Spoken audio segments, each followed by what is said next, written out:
Thank you, Anders, for that. We are now going to present key findings from this year's Democracy Perception Index. This is the 5th DPI. This is the world's largest annual study of democracy, which involves polling more than 50,000 people in 53 countries. It's conducted by Latana in collaboration with the Alliance of Democracies. And here with us to present the highlights is Nico Jaspers, the CEO of Latana. Nico, great to have you with us.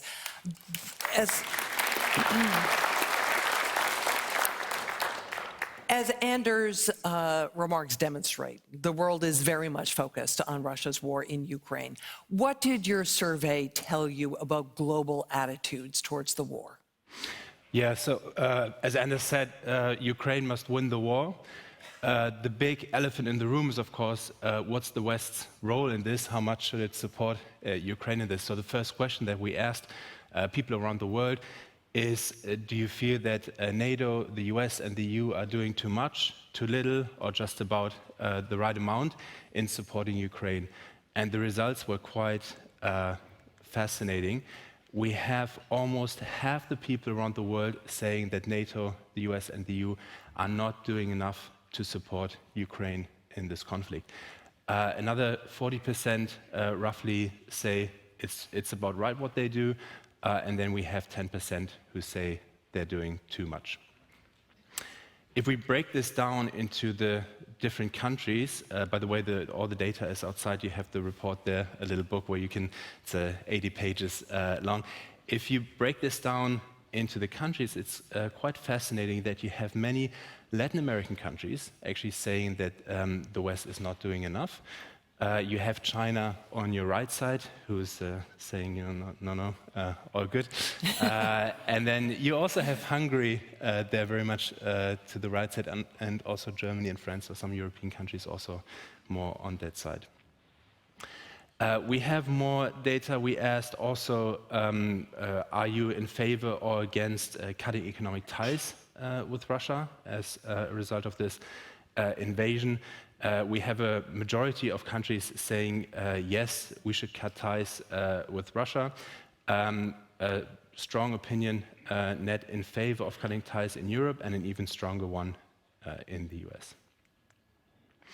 Finally, an interesting question that we asked, how do you see the EU, which is very relevant for Ukraine, of course, with ambitions to join the EU. And one of the fascinating things was that we asked all countries, how do you see the EU? And the EU has a very positive image around the world, but the one country that has the most positive view of the EU is actually Ukraine, of any country that we asked.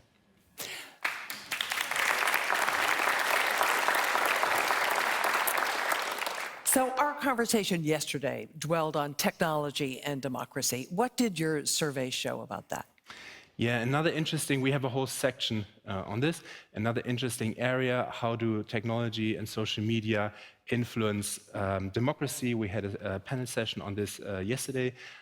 So the first question we asked, how do you see big tech corporations' role or impact on democracy? Do they have a positive and negative, or no impact on democracy? And here, again, broken out by countries, we see that across the board, many people are relatively skeptical towards the role of big technology companies in impact on democracy.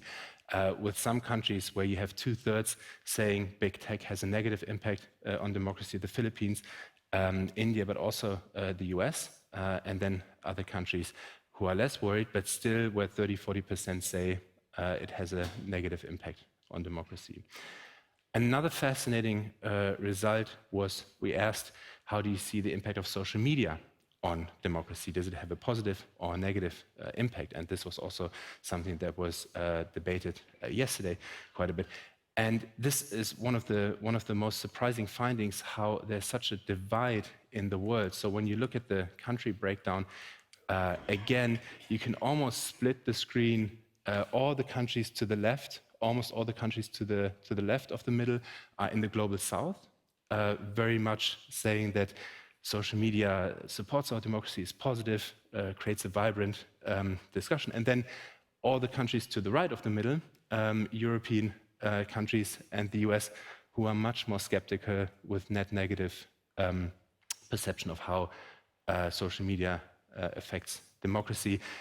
Just quick breakdown, in the US you have this trend also very skeptical and becoming more skeptical over time.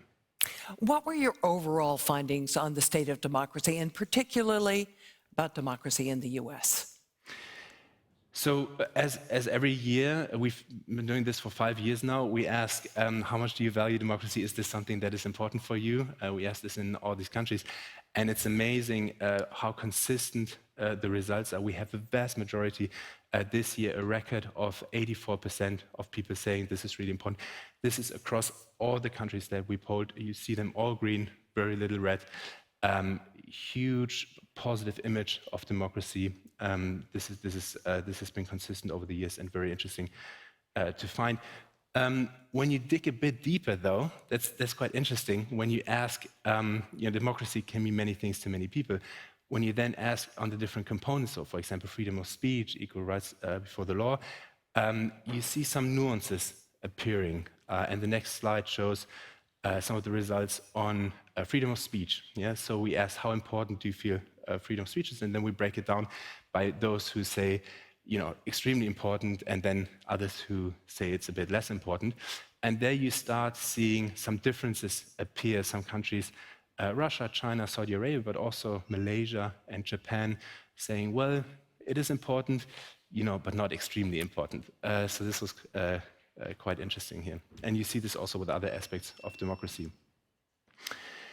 We also ask about what people see as the biggest threat to democracy. What are they most worried about?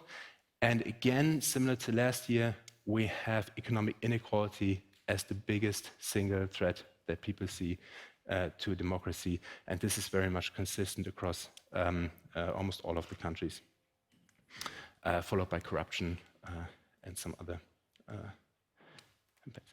Now, turning to the US, the good message is that Americans still have faith in democracy, a bit less so than the global average, but still a very healthy 3/4 of Americans say, yes, no, this is a good thing.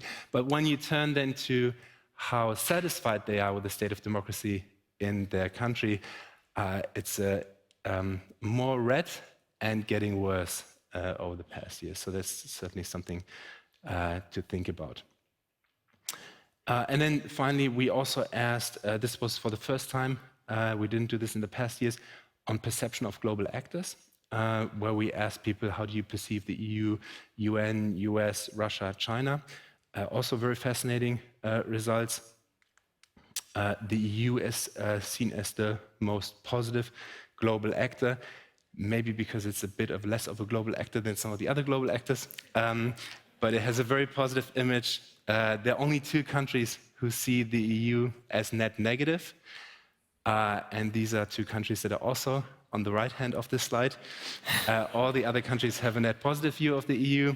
The UN also up there. US, very positive image as well. China, slightly net negative image. And then Russia, a very negative image in many countries across the world. Fascinating results. As mentioned, you can find copies of the full report outside. Nico Jaspers of Latana, thanks so much for joining us.